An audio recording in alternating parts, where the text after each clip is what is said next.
The Reverend and the Rabbi, Faith and Eggs. Reverend Bill Crawford, Senior Pastor of Larchmont Avenue Church, and Rabbi Jeff Sirkman, Senior Rabbi of Larchmont Temple, are friends and colleagues in our community who get together regularly for breakfast and always lively discussion. Join the Reverend Bill and Rabbi Jeff at their latest meal at the Nautilus Diner. Enjoy a breakfast of faith and eggs with the Reverend and the Rabbi. Rabbi Jeff. Reverend Bill. Good to see you, brother. Oh, man. God bless. Good morning. Good morning. Yeah, it is morning. It is a good morning. This is just, January 14th. Dateline, Reverend and the Rabbi. I'm telling you, and the first dusting of snow. The dusting of snow. Isn't that wonderful? The flakes have kissed the earth. We have yet to see the sun rise. It's behind the clouds, but it's a beautiful morning. It's 7:15, and this man is a poet already. Already. He is just unbelievable. I resemble that. No, you're wonderful. You're wonderful. Great to be with you. It is, oh, my gosh. gosh. A pleasure to be with you. Yeah, here it is. I mean, we're in the middle of January already. And Cesar, thank you so much. Indeed. Welcome. Great, great, great. Oh, coffee. Boy, is this service at the Nautilus? You can pour it in. Yeah, really. Excellent. Perfect. Perfect. I'm going to reach across you for the No, I'm going to give it to you. Half and half. I want to serve. Here we go. Thank you, Cesar. Let me know when you're ready. I think maybe we are always ready. We are always ready. Cesar, we are always ready. Here he comes. He's coming back. You know those people at the diner that they have to look at the menu? You know the menu. That would not you be know us. Just for folks out there, us. you know the menu. Be confident. Yeah, really. Cesar, what should I have? Yeah, right? Good choice. Oh, that rabbi. What a kiddo. Go for it. I'm going to go with an onion and Swiss omelet, well done.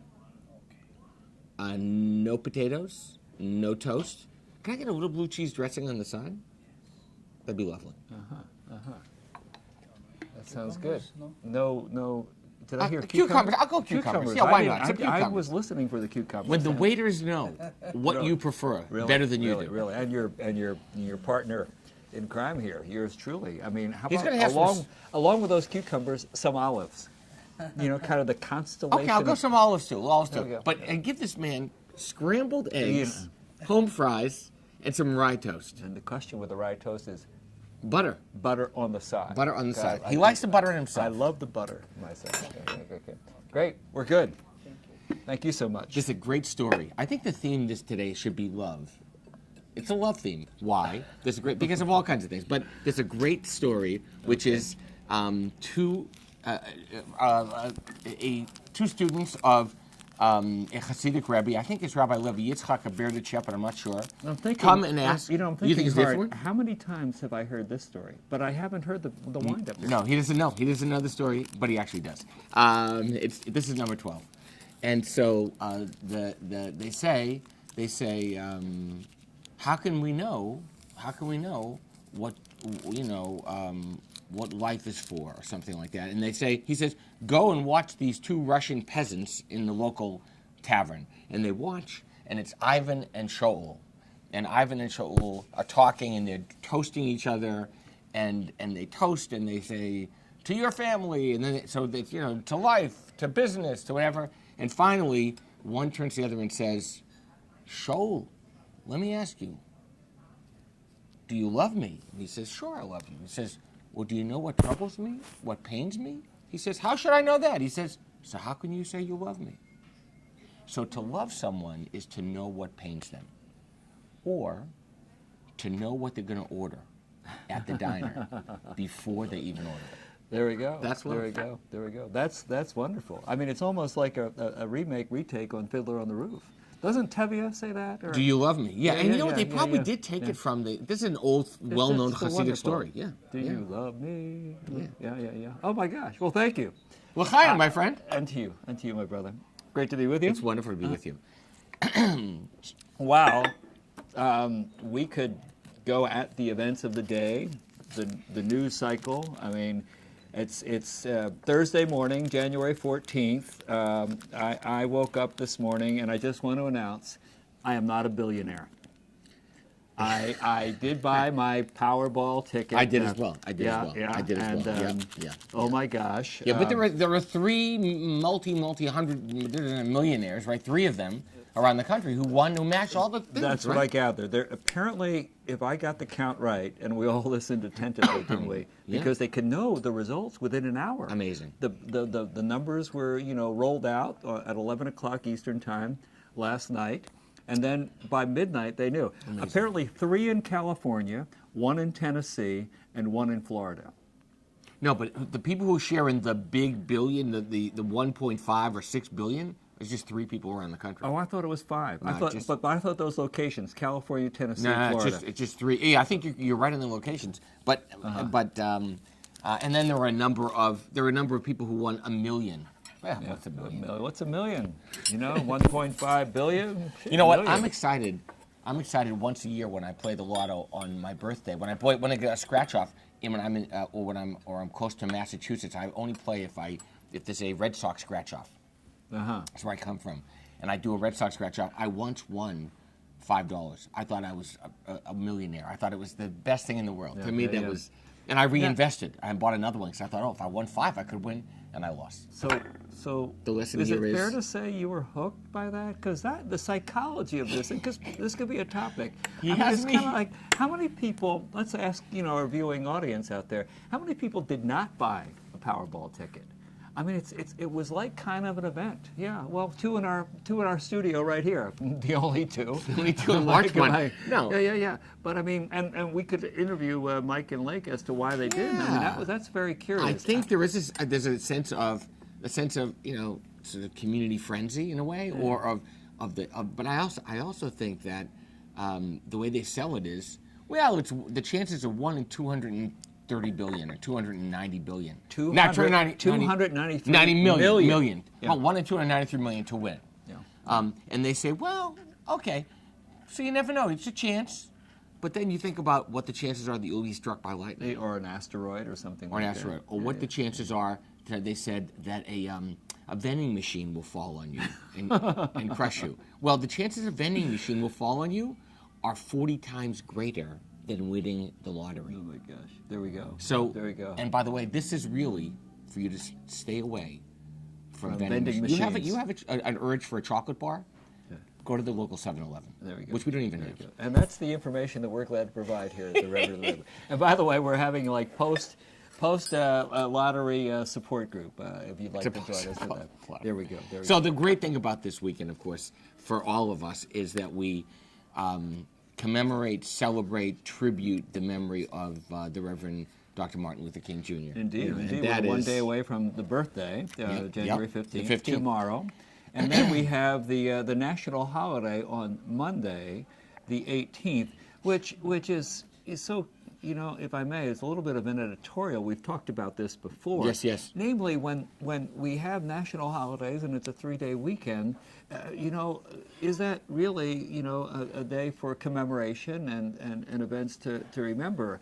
Memorial Day, 4th of July weekend, there's picnic, there's mattress sales, there's all sorts of things. What are you gonna buy? Do we come together? I do think, Rabbi Jeff, that what's been happening with the King holiday weekend is that there is a movement for some reflection, commemoration, and service. Yeah, it's redemptive. I think there public is. service over this weekend, and there are various opportunities for folks to do and participate in just that. And we will do what we've done for the past 22 years at Larchmont Temple, and years before that, we have a long-standing relationship with the Straight Gate Church in Mamaroneck, and my friend Bishop Wayne Powell, along with his congregants and his folks, they've been actually rehearsing our choirs, our adult choirs have been practicing already. Oh, wonderful. They were at Temple this past weekend. We were there 2 weeks ago with Straight Gate. And we'll be celebrating Friday night, 8 o'clock, come to services. Oh, wonderful. Sunday we'll be together with the church community. It's an amazing celebration of spirit. Yeah, that's great. And what it's really about is that I see people in the street. And 8 out of 10, if they're black folk, and they let me know, they don't have to tell me where they're from. They'll say, Bishop was praying for you on Sunday. Uh-huh. I saw a young woman. She was a cashier at New Rochelle Stop and Shop. It was a Sunday night. I had a baseball cap on, and she said, "I know you in that cap." She said, and she gave me a big hug. Now this wasn't even my cashier in my lane. Uh-huh. So I thought, this could be just a welcome wagon thing at the Stop and Shop, or it could be that she's a kid from Straight Gate, and that's exactly what it was. Did you have a Red Sox hat? I may have had a Red Sox hat on. I may have had a Red Sox hat on. Go. Well, I mean, and we urge you folks. I mean, here the service at the temple and then at Straight Gate. Although I think people are going to be viewing this after the holiday. I'm actually flying today to New Orleans, Louisiana, to visit my beloved daughter Mari, who's in a teaching internship in the city. And Mari is a point person at her high school as an intern, the high school at which she's working, organizing a service project. There are a number of service projects around New Orleans. So Mom and Dad and Brother Graham are going to get off the plane tonight, and tomorrow morning we're going to be helping to build a house tomorrow in New Orleans. Then later on, over the weekend, at Dillard University, there'll be a very special speaker, Father Michael Pfleger. Now, Michael Pfleger has, for the longest time, been a priest on the south side of Chicago, a white man who has been, outstanding in terms of interfaith, but interracial relationships. Michael Pfleger. Michael Pfleger. He's been an advisor with Spike Lee in this most recent film, She-Rock, play off of Iraq or Iraq. And very active in the Black Lives Matter movement. But Dillard is a historically black university in New Orleans, and we're going to be there as part of the holiday weekend. That's great. Yeah, and then back here on Tuesday, and getting ready for the next Reverend and the Rabbi, That's whenever great. that'll Of be. course, Yeah, of yeah, course. Yeah. When I prepare for anything, every Shabbat, I teach Torah, Chaver Torah, come anytime, 9 o'clock Saturday morning. There's a shout Axelrod Chapel. Any Saturday morning, we'll be studying Torah. It's an awesome Torah study. And what's the passage upcoming? So, this coming week is Parshat Bo, and Parshat Bo is the last of the plagues and the leaving of Egypt, and so it is the perfect portion. Yeah. And Let my people go. And the Koshi is, of course, the hardening of Pharaoh's heart. What's that really about? Does that preempt free will? The Koshi, please, if I may interrupt, because I Koshi, feel like Reverend Bill. the question. The key question. The key question, the Koshi. You see, in the old days, there would be two people who would teach Torah in ancient Israel before my Torah was gosh, even written invite down. me, There was invite one. me. No, Here wait, I wait, am, there here was I am. one. There was one who was the sort of interpreter, and there was one who was the Metargaman, the translator, who had to Metargaman. translate what. So he is the Metargaman. Oh my He gosh. translates what I say Here we go, because okay. nobody truly understands me. Okay. It's the accent. What It's the accent. Rabbi Jeff is saying is that a translator is on the scene at the Torah teaching. Yes. And Yes. it's not me. Look for somebody who is a little more handsome. No. Yeah, there we go. So this week's Torah portion is really resonant because we have layers of commentary. And you have the rabbinic layer of commentary after you read the text. Then you have some of the more medieval and pre-modern, even modern commentaries. Then you get to the core commentary. Well, the core commentary this week are the words of the Reverend Dr. Martin Luther King Jr. Oh my gosh. And so you can't get more resonant than that. Oh my And gosh. what I was going to say So is, what are you going to do? Are you gonna, every what time. are the words? Well, the words I can't reveal them. quotable- Oh. But I want to show you that every time I pick up a book, it doesn't matter when I'm preparing for the season. I start about January 1st, and I start reading King's words. And this is the thick book I have of the writings of Martin Luther King Jr. We all have that giant thick book of 600, 800 pages. I don't know. It's all of his speeches. Actually, I have it right here. All right. Can I reach Yeah, for yeah. this offside? Yeah. Is that okay? Yeah, Here we go. reach up. Okay. Keep your eye on the Rabbi. Reach outside. It's But me this is here. a little book it's a unique book because it's Coretta Scott King's words that she picked. Excuse me, it's Martin Luther King's words that she picked of Dr. King. And it's not many of them because if you look at the thickness of this book. Listen, this is a compendium. This is Testament of Hope. Testament of Hope. Now by- you have the hardcover. Yeah. I have the soft cover. Yeah. You know that he's a serious student of Well, Dr. and King. here is why I have it. The editor, James Washington, was a professor of mine. Oh, is that great? At Union Seminary. Is that great? And he's passed away not too long after all this was pulled together. But Dr. Washington was a professor of church history, a Baptist pastor as well, just really profound and a great scholar. But one of his pieces of life work was to pull all of this together. So I would recommend this, along with this. Unbelievable. This is an incredible compendium. And the reason why it's unbelievable, you could open to any page, and my book is frayed. Yeah. Literally, it's like an old Bible, my book, because I've been reading the same King book since I got it, I think well over 20 years ago. I actually ironically have Wayne's copy as well, Bishop Powell, because he forgot it in my office last year. Oh my gosh. But what Coretta Scott King does is she pulls together little bits of words and puts them in categories. And I open to any piece of it, and it's as if he's talking to us today. Listen to this one. It's great. I refuse to accept the cynical notion that nation after nation must spiral down a stairway into the hell of thermonuclear destruction. You know what was going on in those days? Early 60s. I believe that unarmed truth and unconditional love will have the final word in reality. I believe that even amid today's mortar bursts and whining bullets, there is still hope for a brighter tomorrow. I believe that wounded justice, lying prostrate in the bloodshed of streets flowing in our nation, can be lifted from the dust of shame to reign supreme among the children of men. Here we go. He's talking about the violence that that wreaks havoc one person on another. He's talking about gun violence. He's talking about gang violence. He's talking about racial prejudice and that violence.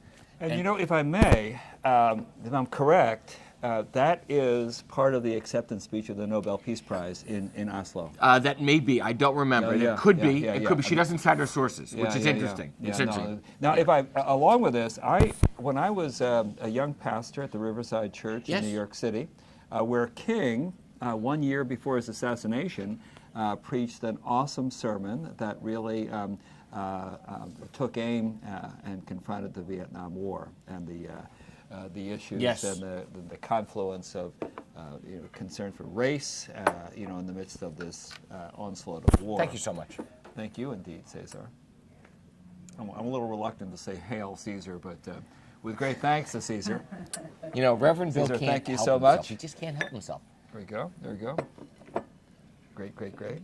Indeed. Here, I'll put this over Yeah, yeah, here. yeah, We have yeah, our yeah. library. We have our menu. A whole bunch of stuff. We have yeah. the butter. Oh my Caesar, God! you're the best. Thank you Thank very you. much. Thank you very much. Thank you, sir. Well, it's fresh. It's hot. Let's break Let's bread. do it. and Let's break blessing. bread. Yeah, Let's yeah, break yeah, bread. Yeah. Baruch atah. Do you know? Baruch atah Adonai Eloheinu melech haolam hamotzi lechem min haaretz. Blessed are you, Adonai, our God, ruler of the universe, who brings forth bread from the earth. And with thanks Amen. to God for the bread of life. I take my requisite amount. Pan at the heart of the word Pan, companionship. companionship. Indeed. Oh, wonderful. Soon we'll just say each other's words. We Well, don't even- that's kind of awesome. I mean, hold that thought. We have a word in Yiddish for that.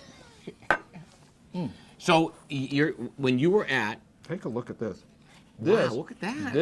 That's a program. This is an actual copy from Tuesday, April 9th, 1968, the funeral service. And actually, the obsequies, which include not just the service at Ebenezer you'll see Baptist something very Church. interesting there, yes. I know. I know. It's Abraham Joshua Heschel. the only Yeah, person, really, the really. only white person, the only not white person from, SCLC, from Southern Christian Leadership Conference, or from who spoke at the funeral. Indeed, and this was given to me Rabbi by Abraham Joshua Heschel. an older member at the Riverside Church, and it's really quite It would show incredible. everybody. Turn the pages. Look at this. Look at this. This is so cool. Can you see that?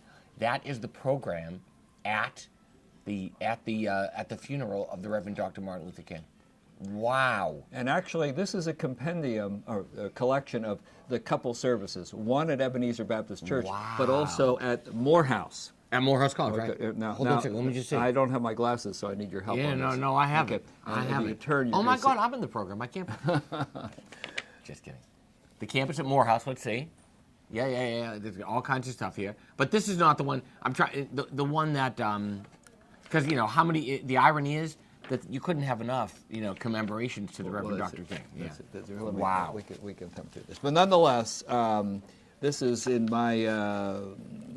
I'm privileged to have this, and I Oh, it's hold on to. wonderful. That's yeah, wonderful. Yeah, from back in the day. So the question that comes from all of this is, so we commemorate, we remember, to what end? We share words, we think about, the Reverend Dr. King, we think about his legacy. I mean, Here we are. we are caught in an inescapable network of mutuality, a single garment of destiny. What affects one directly affects all indirectly. I can keep quoting King. I love King's words. They drip off the tongue. They are modern prophecy. But the challenge for us is so then What do we do with all this? Does it change us? Look at the political landscape today. Look at how, racism, how fear of the other, how fear of other religions and faith systems, how anybody different than the mainstream and mainline is somehow ostracized. Now, is it true that there is violent extremism in religion? Yes. There are violent and extremist Muslims. There are violent and extremist Jews. There are violent and extremist Christians. We got them all, and you can keep going. There's probably violent and extremist Buddhists, Hindus. I don't know about Buddhists. I think Buddhists are just too cool. Well, that's a very interesting thing. But there actually, there are violent extremist Buddhists, because I know them. Because I don't know them personally, but I know them historically as I'm thinking about it. So in every faith system. And so what does this do to us? What is because King's calling for, cry the beloved community? And that's another citation of a book, not by King, but Alan Paton. That's correct. Really, out of the South African experience. Yes. But indeed, I mean, the nonviolence, to which King subscribed, in which he preached, in which he moved forward through those first days, when he was a young pastor at the Dexter Avenue Baptist Church in Montgomery, right. Miles from his home in Atlanta. He had just come from your alma mater, Boston University. Boston University, where I studied King's words with his younger colleague, the Reverend Dr. John Cartwright. I studied in the Reverend Martin Luther King Chapel. That's where I got. That's where I got that book, The Testament of Hope. Well, there indeed, and so going forward, he was content to be a pastor and was a scholar and might have gone back to teach, and he was invited to teach at my alma mater, Union Seminary. Is that true? Indeed, but then here came the years from 1955, historic, when December of that year, Rosa Parks sat down in the front of the bus, and dare I say, the rest of the world stood up. And so young Martin King was kind of thrust and called upon into the leadership of the Montgomery Improvement Association, the MIA. That's right. Not the Interfaith yet, but nonetheless, here he was going forward. And really, along the way, while others were saying, oh my gosh, an eye for an eye, a tooth for a tooth, he stood and said no to that and called out this ministry of nonviolence and the walk together, literally, drawing from Gandhi in many ways. Yes. And going forward with that really was a voice that had a hard time, dare I say, keeping things tenable. Because there are others who, would have wanted to lash out. Because nonviolence doesn't seem realistic. No, because it doesn't. nonviolence is a slow process. Because nonviolence requires you to, in a way, sometimes turn the other cheek. And what King is calling for is to face down the other, and to know that they are not the other, to know that they are somehow connected to you, that they are the same. The human beings created in the same image of God.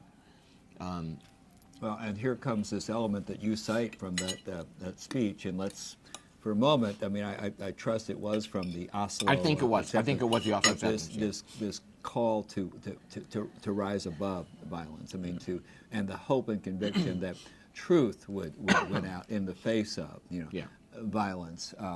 Also, this he harkens back to scriptural passages too from Old and New Testament. The words of Jesus in so many ways echo what we see in the Hebrew Scripture and Old Testament. But that element of truth will set us free and prevail, and love casting out or overcoming fear. Yeah, and he wrote a book. He wrote, actually 5 books, but 3 that were published during his lifetime. I believe one called The Strength to Love. Strength to Love is a compilation of his sermons, and really, that would be a great. But it's a book that from a sermon title. From a sermon title. From a sermon title. And then here came, a number and a succession of sermons that are really. Gosh, if we could recommend, and do we have a reading list every time we get together? We still should. We have a reading list. We kind of verbalize it. We should publish it. You could click on LMC-TV.org for the playlist on this. In between our tapings, we'll do a book group. Yeah. So what I want to point out is in The Strength to Love, it's not just his sermons, because he's also if you go back here, right? Okay, let me just borrow you. May I borrow your book for one moment? I'm going to just reach over, right? So in the Strength to Love, he talks about, and I know just where it is. It's back here. Why we can't wait? Yep, the Strength to Love. Here we go. And he's talking about how one night he was in the depths of despair. He was, facing what he thought was going to be a very difficult Bull Connor down in Birmingham. He didn't know what the future of the movement was going to be, and he said he'd go up in the middle of the night, and he was sitting in his kitchen. He got up in the middle of the night because he got a phone call. The phone call said, "Listen, you know what? It was indeed the N-word. Yeah. We've had enough of you, and you just don't know what's coming your way. You'll be very sorry you ever came here." Well, to be even literal, because this is indeed a famous moment, often called the coffee cup. Right, the coffee moment right, in the right. middle of the night. He had received a phone call earlier, as well as there had been several.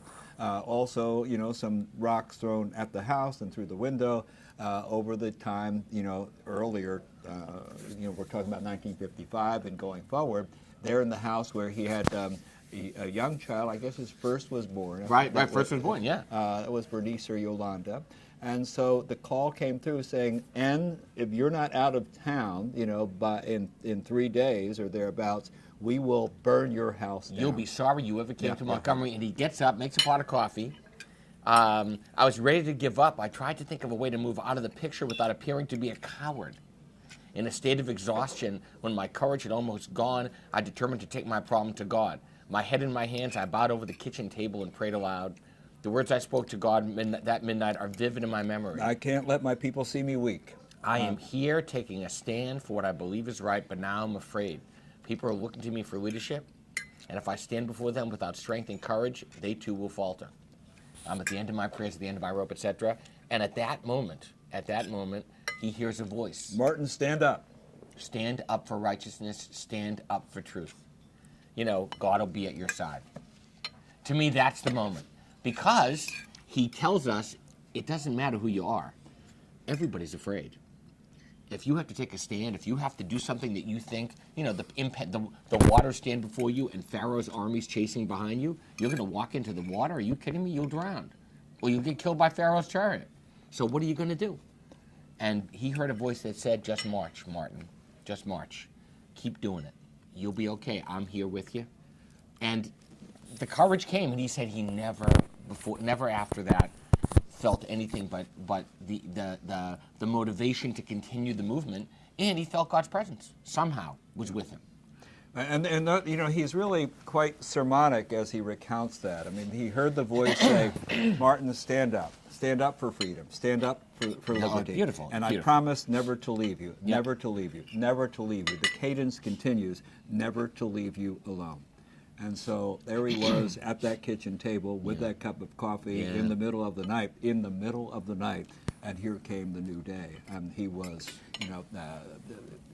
promised. I mean, he was instilled with this, faith and confidence in the midst of, yes, the fear. Yes. Yeah. One of the things that Bishop Powell has always taught me, and it's wonderful, and it's because he's lived Dr. King's legacy. The Reverend Dr. King came when Albert S. Powell, his father was the bishop and the head of the church, came to Mamaroneck to speak in 1966. So he knew Dr. King, he saw Dr. King. But Bishop Powell has taught me that Dr. King's words speak to a moment in time, they still speak to us, but that we can't just rest on those laurels. That we have to take the words, but create our own legacy, create our own. So it's not just about saying, sure, we're all caught in one single garment of destiny. We have to do something about it. We have to change the way. So the revolution that Dr. King started, the nonviolent confrontation with an intransigent, prejudiced, bifurcated society and world, and certainly America, doesn't persist so long as we won't let it. That's the challenge. The challenge is, what are we going to do about it? And what somebody like Reverend Powell does about it, Bishop Powell, is he reaches out to everybody. and he takes care of everybody. Doesn't matter what color you are, doesn't matter where you come from, doesn't matter how much money you have. He knows all God's children are part of the mix, and his love is unquestionable. And that, to me, that says a lot. That says a lot.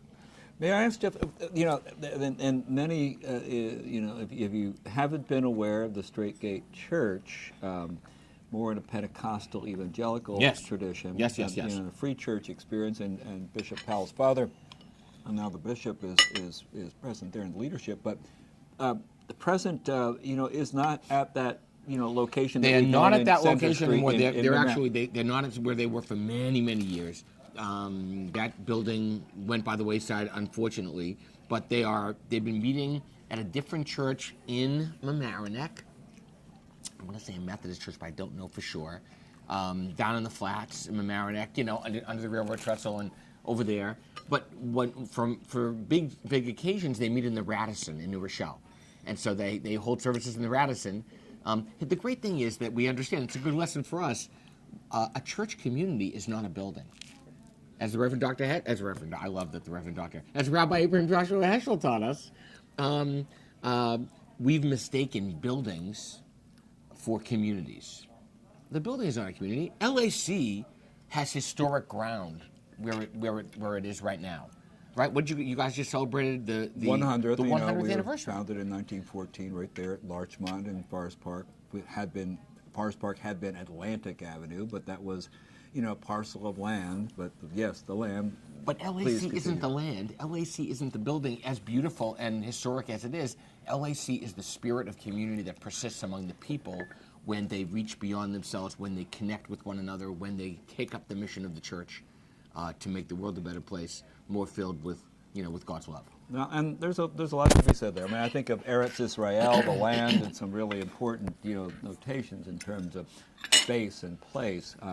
But it's I think Joshua Heschel's words are really quite profound. The community, and to harken back to King, it is the community to which we're called, which is beyond the edifice or the which political candidate for president would King vote for? Well, I think, quite frankly, I'll be bold. I think he'd vote for Bernie Sanders. I think he was a democratic socialist, just as Jesus was. I mean, I've said that, and that was the stuff that got King in trouble. There was an economic analysis. Wait a minute. No, hold on. I think I hear a siren. But I think it's a siren call of, what is that issue here? I mean, Bernie, has a profound, it's been a song that he's been singing, for the past several decades. But in terms of income inequality and disparity, I mean, he is the only candidate, and others might be, like dear Hillary, shifting over to appreciate that position and really needing to speak to that more. Namely, yes, we have incredible disparity. 1% and 99% in this country. But before we get to that, because there's a whole lot to say about this political landscape, and even as we speak, there will be yet another Republican presidential candidate debate tonight in South Carolina, because very soon that will be the first primary, and the Republican primary, that is. Wow. And so let's listen to see who comes out victorious from that. In the meantime, we're going to hear from New Hampshire and Iowa prior. So, and then get ready for February 1st. We'll have Super Tuesday, or the SEC, Southeastern Conference primary that will include a number of states across the South. But I wanted to back up, with regard to King here in this community. The Committee on Human Rights, previously the Human Rights Commission locally of Larchmont Mamaroneck, had on Saturday its Martin Luther King commemoration, which it's been doing for 29 years. And the most recent event, in a very special way, this commemoration featured Judith Johnson, who's a New York State regent, an educator who's had an awesome career, an African-American woman who started in her teaching career at the Mamaroneck Avenue School. She's really quite profound, and she talked about Martin Luther King's dream. Where are we insofar as education? It was provocative, it was challenging, and by the way, shout out to LMC-TV. You can watch that. Go to the playlist on the website the Committee on Human Rights, and it's January And our friend, 9th our event. friend Cliff Wolf was, Well, that's what was I wanted honored, to get right? to. Our That's friend what I Cliff want to Wolf get from to. the AJC. The two honorees in a succession of honorees for the past 29 years. Two were Kay Francis, who is a local woman, an educator, a career in education, a member of the First Baptist Church Yes. across around the corner from Straight Gate and the Community Resource Center right there in the Flats. Pastor Taylor, a shout out to him. He and the congregants were there as Kay was honored for her commitment here in this community and as an educator, first in New York City and now in the region locally, in some great and profound ways. So Kay, God bless you. And then also another local, a brother in our midst, an active member of the Westchester Jewish Center, and shout out to Rabbi Siegelman. Cliff Wolf was, along with Kay, an honoree for his tremendous work. He's been on staff with the American Jewish Committee Westchester chapter. He has been the point person organizer for the annual diversity breakfast countywide that has been in effect in place since 9/11, but also most recently over this past year, the organizing has done Cliff has done that in great ways with several of us, of three significant events. One was the I Am Charlie. You remember back early January last year, 2015, the bombing on the Charlie Hebdo, or the terrorist attack on the Charlie Hebdo offices in Paris.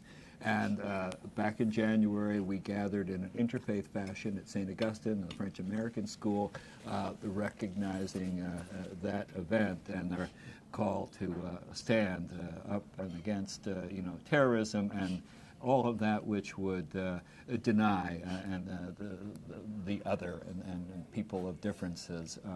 And so that event was followed by, and Cliff organized and helped organize this one, the Black Lives Matter event back. And now there's a new event, right? There's a new event. The Black Lives Matter was at the Mount Right. Mount Hope Zion Church, AME Zion Church in White Plains. And the new event's going to be a march. Thank you. Moving right along on the third of Cliff's events. Oh, come on, I'll get there. Here we go. It's this. February 21st at the Westchester Jewish Center, we walk together. It will be a witness and memorial for the victims of extremism. And so across our community, here locally, close up Larchmont, Mamaroneck, as well as across the county, we will gather at 3 o'clock at the Westchester Jewish Center. Prior to that, at 2:30, we will be at the water's edge at the harbor. Is it? It's a Sunday afternoon. Good. It's a Sunday afternoon. Good. All of our houses of worship, these two represented here, the Temple, Larchmont Avenue Church, we'll be there. We'll gather with our parishioners. We'll be at the water's edge for a moment of prayer, and then we will walk together to the synagogue, to the Jewish Center. Cliff has been on point for all of the above. What a compendium that is. Efforts and the organizing thereof, and he was honored on Saturday at the Martin Luther King commemoration. wonderful. Yeah. Really quite a guy. What a story he's had. I mean, he grew up in New York City. His ancestors were Holocaust survivors. Here he was, boy in New York, learning and growing into professional work in retail. He talks about even back in the day when he was a younger man, while he was on sales trips, kind of from the Mid-South, like Carolina, up through Evanston, Illinois, he would stop at churches. He would see the sign, Wednesday Bible study. And this one example he brought to mind was Owensboro, Kentucky. It was a Wednesday night Bible study. Here came Cliff, who saw the sign out front. Here's this young white guy from New York City, wanting to stop. Young white Jewish guy, right? Because he liked Bible study. So he said, "I'm Cliff Wolf," and they welcomed him warmly. One of the gals at the Bible study, they hadn't really met a Jewish fellow before. She walked over to him, and touched his head to see if he had horns. Any horns? Yeah. And so he was very moving in his account of that. Actually, I had heard that story prior. I had the honor of introducing Cliff at the event on January 9th and recounted some of his story that he had shared with me, including that incident too. And it was an honor and a privilege to step up and to present him with one of the Martin Luther King Awards. All this is to say, if you grow up as a kid in Larchmont and Mamaroneck, or if you're a parent right now and you have a kid in the 3rd grade and a kid in the 5th grade, or a kid in the 3-year-old class at Larchmont Avenue Church Nursery School or Temple, Larchmont Temple, and your kids largely will have a group of friends who are homogeneous, who are all virtually the same. My daughter, interestingly, has friends from various socioeconomic backgrounds and of different stripes and colors, which I love, much like her mother did. But we are largely a homogeneous community.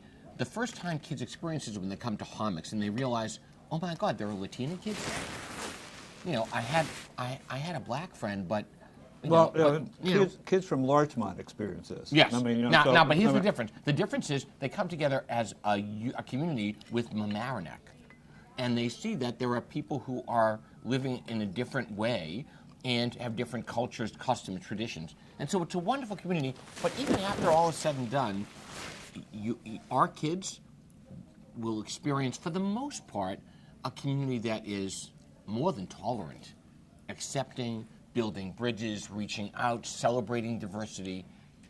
And then they're going to go into a world which isn't quite always the same, which is going to challenge them on who they are.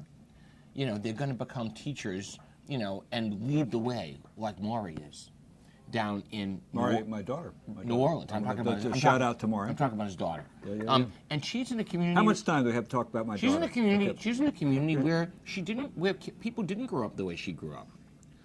Not that she's such a kid of privilege, but she's in a community of privilege, and she's in a place where there's not only affluence, but the means to feel good about reaching out, and the dire problems of socioeconomic distress. It's very true. We don't face that. When I was talking with Seth Weissman, I mean, a big shout out to a beloved member of our community, member of the Temple, principal of Homix Middle School. I mean, Seth was just recounting with me a couple of weeks ago how so many of our young people, recent high school grads, even college grads, are stepping out into matters of social witness and service and inner city teaching. We talked about Maury and his daughter Emily, and really quite notable. And their eyes are kind of open, wide-eyed. Maury is in a inner city school in New Orleans. The teachers there are committed and impassioned. It's a charter school. There's no offices for the teachers. They have 5 desks at the end of one hallway, which is kind of where the teachers have their offices. She grew up, obviously, as Jeff notes, in a wonderful community that has indeed some appreciation for diversity and understanding and the like, but still is blessed and privileged in some rather distinct ways. That's and right. so here with that foundation come the reaches out that our kids, I think, are equipped to and for, if I could put it that way. Yes, oh yes. At the same time, and I said this at the Martin Luther King event on January 9th, Dr. King, back in the day, and it could be said today, noted that Sunday morning, most at 10 segregated o'clock, hour. at 10 o'clock or 11 o'clock is the most segregated hour in America. And we could talk about Friday at sundown with Shabbat as well. And so one of the things we did in a rather distinct way, with a great shout out to the brothers and sisters of the Baptist Church in the Mamaroneck, Reverend Taylor et al., God bless. That congregation, a couple dozen of them were there, present, and all together, as the service started on Saturday, January 9th, in support of their sister, Kay Francis. And it was almost, and I got up to speak, it was almost like the choir had assembled. The Amen chorus was there from the First Baptist Church. And Catherine Parker, our county legislator, noted that, we had some differences and disparity in the seating there. And I needed to note it was only because the Baptist church folk were there and present and early as they got situated and seated. But it was an invitation to us all across the thresholds of our houses of worship to come together. Yeah, which we The don't, temple, yeah, we don't tend to do. Larchmont Temple and Straight Gate Church have done that in some rather distinct ways. Yeah. We are open and eager to do that, pulpit exchange, bema exchange, across our houses of worship, and what a wonderful community in which to do And that. if you extend the point really is that we have a tendency in the support, in the infrastructure built, in the security in our own sense of who we are to do that. Yeah.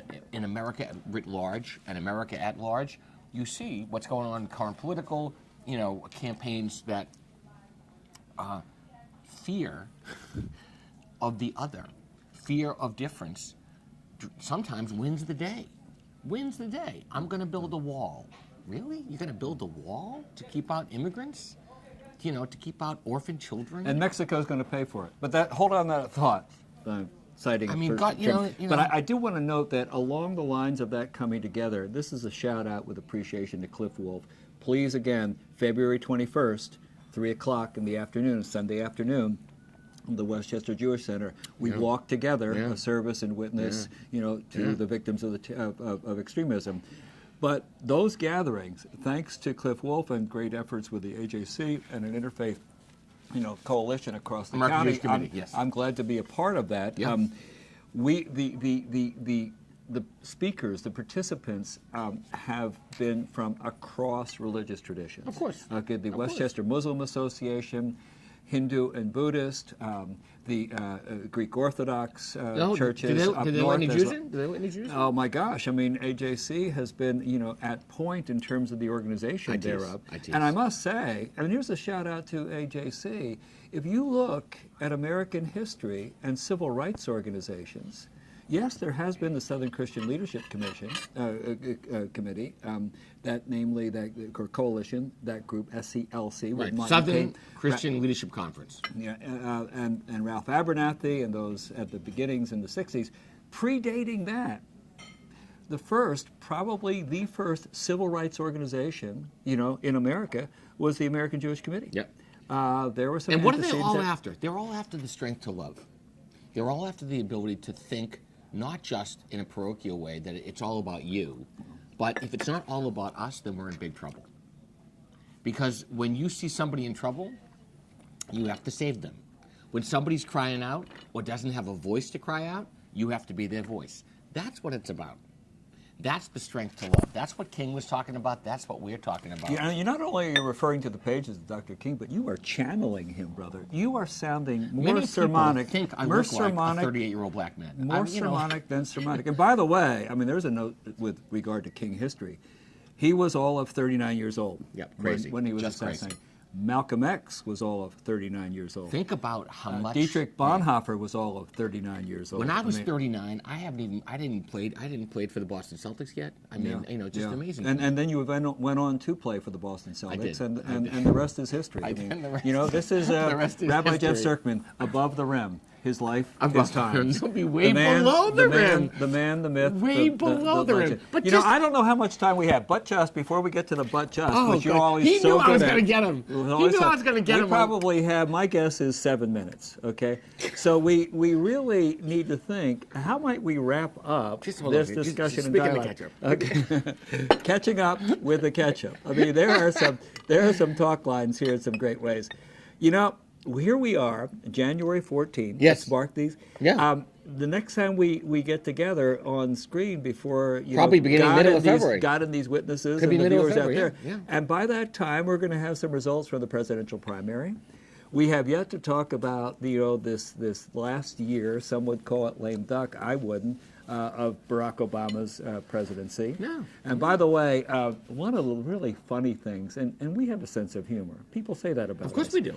Have you seen the Jerry Seinfeld series, Comedians? Driving in cars. And did Yeah. you see his interview with Barack Obama? No, they drove together in a car? Jerry drives up to the Wow. White House, and we should have been in the back seat for this. Wow. Jerry drives up to the White House in a '63 Corvette.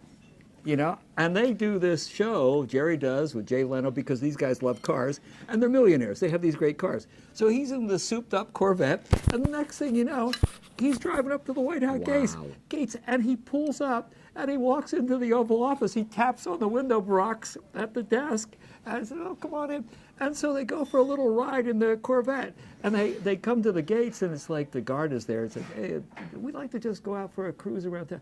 No, you can't do that. So they back up, and they circle the drive of the White House, and then they go in and they talk about coffee, you know?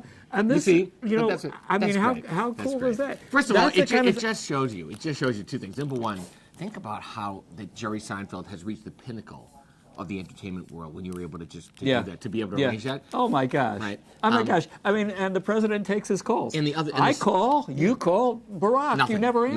nothing. You But never answer. And the second thing is this. And wouldn't it be cool? All guys love cool cars. Oh my gosh! Come on. Old guys. No, all guys. Old guys. Old guys do All guys cars. do too. But Yeah, yeah, Barack yeah. Obama, Yeah, you yeah. tell him you have a '63 Corvette and he gets to Well, ride it. that's it. That's it. And if you can, click on. Oh, did he get to drive He it? got to drive it. Oh my God. And if you click on the video, you have to see this. I mean, Mike, my our God. producer, Mike knows everything. He saw it. I think Mike produced that segment. He did, I I think. may I be think he wrong. may have. I may be wrong. But but It was his idea. It was his here's Jerry saying to Barack, how about you take the wheel?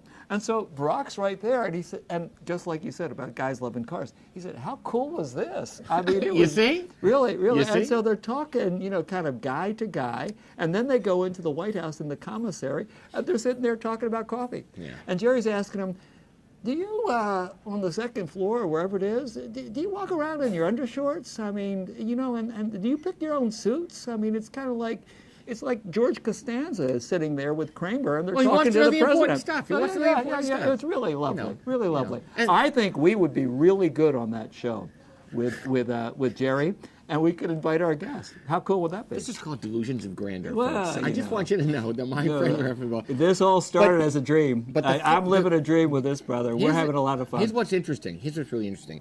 That Obama's last State of the Union was telling because it was about ideas. It was about, and of course the Republicans are going to lambast him because you name it, whatever he didn't do right, whatever he didn't say, that he didn't affirm. You know, he didn't talk about Paris. He didn't talk about San Bernardino. He talked about, you know, the kind of violence that threatens our nation. But the one initiative, the only initiative, I was just so impressed. The only initiative is he turned to Vice President Biden, you know, and said, you know, you're gonna be the spearhead. But he didn't say spearhead. He used some other word. The champion of this. Let's beat cancer. Let's figure out a way to conquer cancer in our lifetime. No, there we go. That To touches- me, that's that it. was And you know, and that was the point that, if I'm correct, that the only point that he got, you know, bipartisan, you know, stand up on your feet ovation. I Yes. mean, and the phrase, and you know, he turned it and said Joe. I mean, it's Joe, and people know who Joe is now. I mean, And they know when Joe- you have a child that Right, dies right. of cancer, you know, God forbid. Well, loved ones indeed. I mean, Yeah. And so, you know, but the reference was, we're going to make this a moonshot, you know, target. Yes, and he Namely, paralleled you it. He know, paralleled it to the moon. Yeah, You think yeah. about what JFK said in terms of putting a man on the moon. We thought that was ludicrous Yep. in some ways. Not as and ludicrous look as you at think. what That's has right. happened. That's you know, right. That That's really right. is quite something. No. The other thing is, I mean, he called us to rise above. I mean, and even with some personal lament, as he said, you know, during my presidency, the rancor, the vitriol, did he use those words? But it sure came across, between political parties Yeah. has increased. Yeah. And he said, you know, I don't know what kind of president I am, or words to that effect, because he referenced the FDR as well as Lincoln. Yeah, he said as he possible, did you know, not have the wherewithal possible to leaders bridge the gap who, and to who could yeah. have done. I Yeah. think one of the things, I mean, if you look back to the days of Lincoln and then FDR, you've got, you know, political discourse, you know, verbal. No, you know, I mean, newspapers were a different thing with Lincoln. Yes. Then with FDR, you had radio. Here into the age of Obama, what's really insidious is social media and the instantaneous, Yeah. you know, Yeah. point, counterpoint, back, jab, that comes on.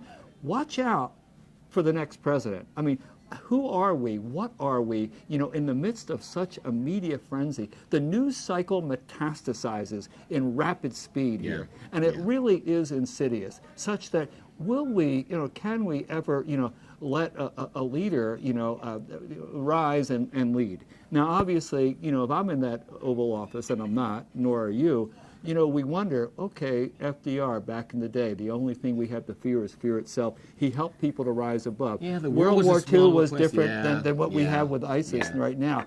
But let us note that with prayer Yeah. and concern for And this is our the leadership. This is the real hope that Reverend Bill is talking about, which is that we can find a way to look beyond the rancor and understand that we all need and want the same thing.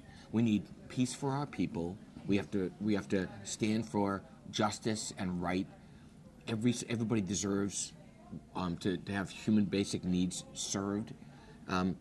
We have to have a land that is really justice, opportunity, equality, but really that is governed, and what reigns supreme?